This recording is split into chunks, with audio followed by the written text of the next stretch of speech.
Watch time is absolutely critical when it comes to your channel growth and overall success. If you're looking for ways to increase it, you're in the right place. In this video, I'm going to show you how to get more watch time on your videos. And make sure to stick around for tip number 5 because it's been an absolute game changer for my channel because of how powerful it is. These are the exact same tips that I use to grow my other channel, Newbie Fitness Academy, from 0 subscribers to 78,000 subscribers and counting. But more importantly, leverage that growth into a lead generating, money-making machine for my fitness coaching business, so you know it works. And if you want to know exactly how I did it, then make sure to stick around until the end of the video. Before we get started, give this video a like, subscribe to my channel, and hit the bell to get notified every time I post a new video every week. All right, let's jump right in.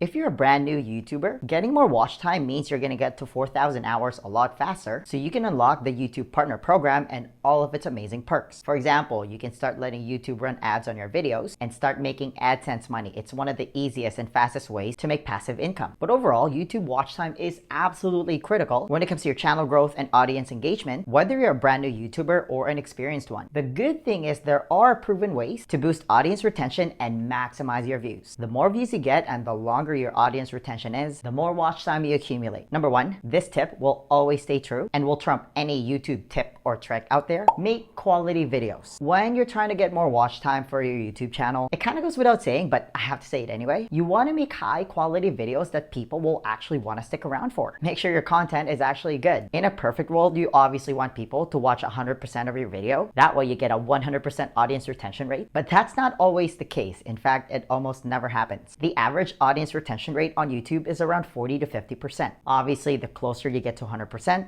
the better. However, when people come into your video, you want them to think, hey, I like this guy. I like this video. I agree with what he's saying. There's a lot of value here. I wonder what else he has to say, or somewhere along those lines. What you don't want to do, especially if you're a brand new channel, is talk about what you had for breakfast this morning, or talk about your dog, or what you're watching on Netflix right now, and other random stuff, because the truth is, people don't care. There, I said it. Especially if you're new, because your audience simply doesn't know you yet. You have to earn the privilege for your viewer to care about you. If you're already an established channel, you might be able to get away with it, but I still don't recommend it. If you want to share your life, do that on your other social media accounts. I can't be the only one on this, but I always find it really annoying when I click on a video because I'm specifically looking for answers like how to get more watch time on YouTube. Or let's say I want to learn about the best intermittent fasting schedule, which I talk a lot about on my other channel, but the YouTuber starts the first 5 minutes of the video just talking about random stuff. That is almost a surefire way for the viewer to hit the back button and watch someone else's video. Again, when I'm looking for answers on YouTube, I want it right away. I wanted it yesterday. So make sure you don't dilly-dally, keep your intro short, and start delivering the goods right away when you're making videos. Number 2,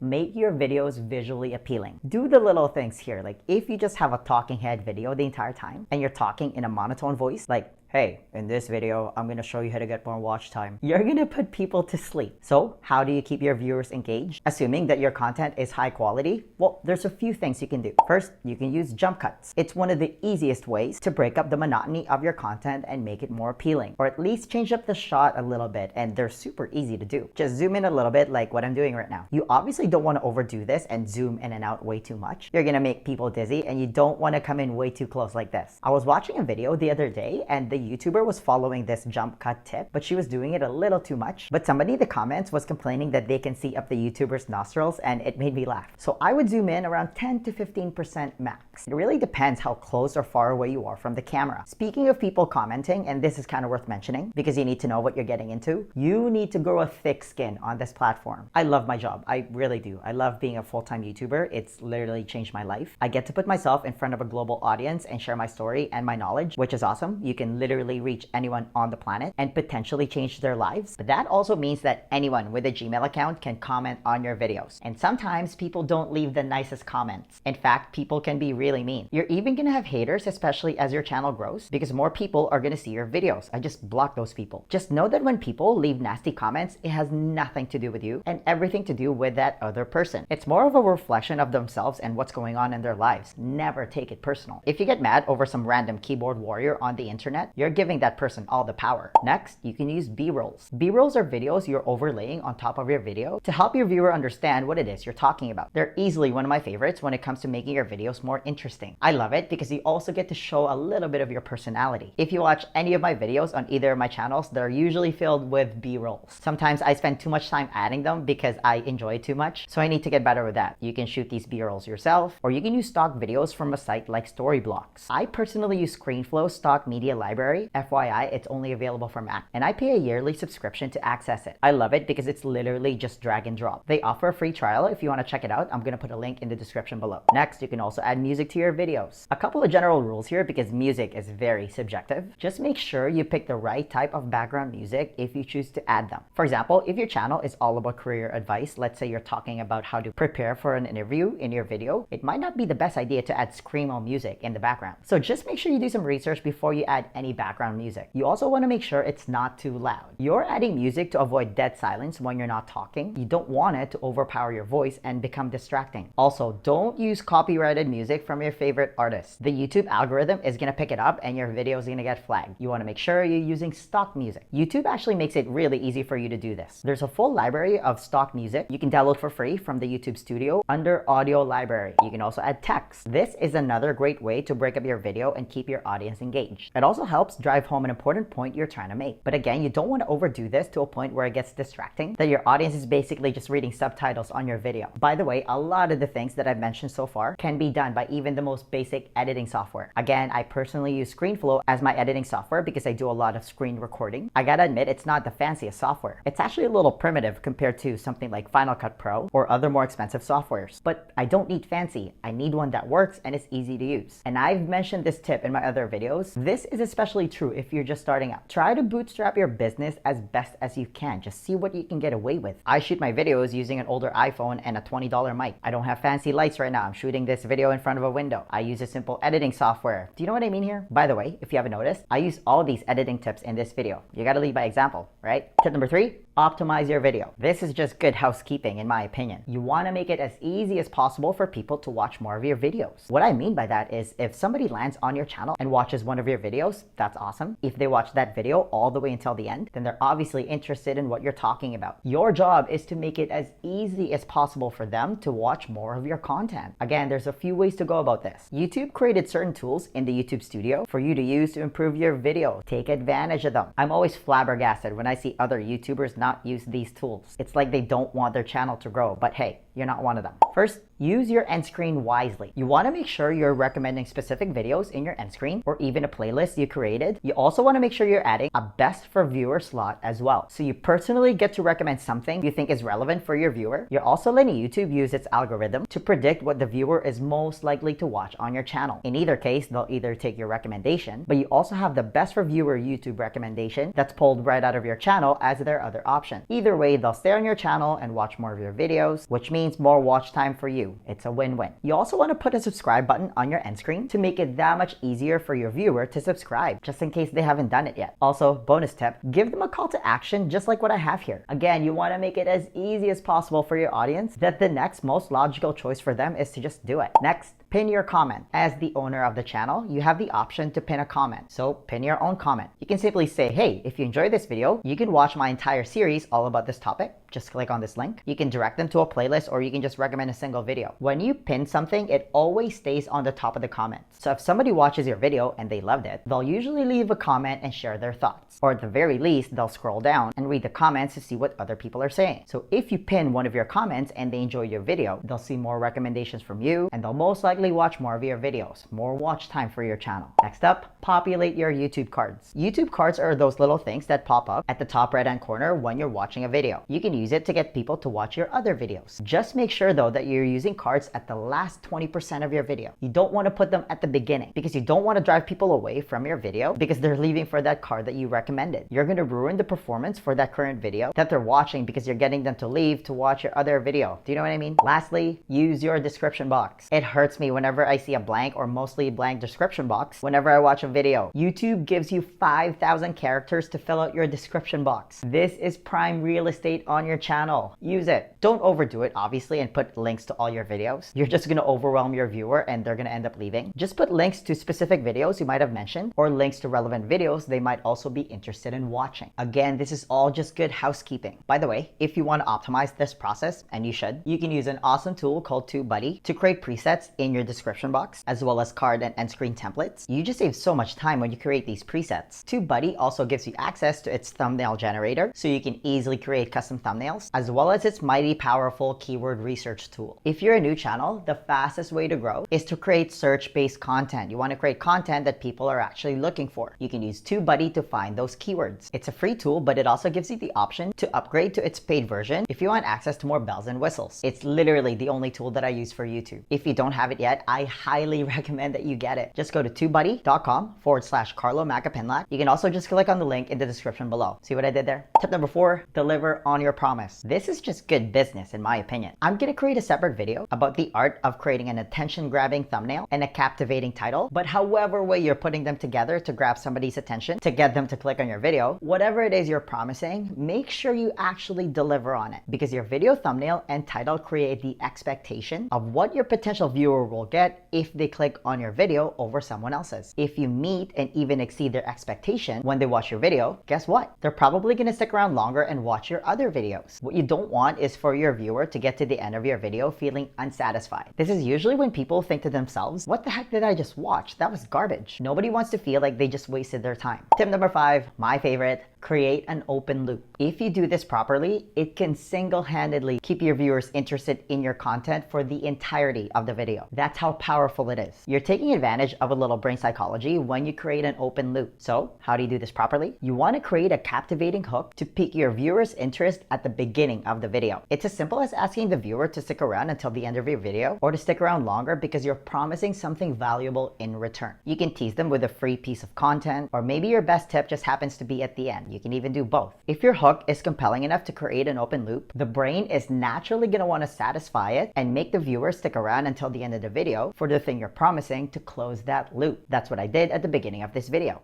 And make sure to stick around for tip number 5, because it's been an absolute game changer for my channel because of how powerful it is. The main idea is you're structuring the video by creating an open loop to keep people watching until the end. This also drastically increases your audience retention rate, which means more watch time for your channel. But again, very important, you have to deliver on that promise. Now, here's how to take the growth of your channel to the next level. The next question then becomes, how do you actually build a successful YouTube channel from scratch? Because there's actually a way to grow it at warp speed. You can't just post random videos and hope and pray that it works. Do you have a proven plan that you can follow? To help you with that, I want to give you a free copy of my YouTube Growth Accelerator Blueprint. It's a simple 10-step process specifically designed for coaches and content creators on how to blow up your YouTube channel, become an authority in your industry, and increase your revenue. It's the exact same process that I use to grow my other channel, Newbie Fitness Academy, from scratch into a lead generating, money-making machine that works 24/7. If you want to be the next success story, then download the YouTube Growth Accelerator Blueprint right now. There's going to be a link somewhere at the top here or in the description box. Just click on it, type in your email, and I'll send it to you right away. Guys, give this video a thumbs up if you enjoyed it and share it with your friends. Please subscribe to my channel if you haven't already. I post a new video every week. And hey, leave a comment below if you have any questions about this video. Thanks for watching, and I'll see you in the next video. Virtual high five.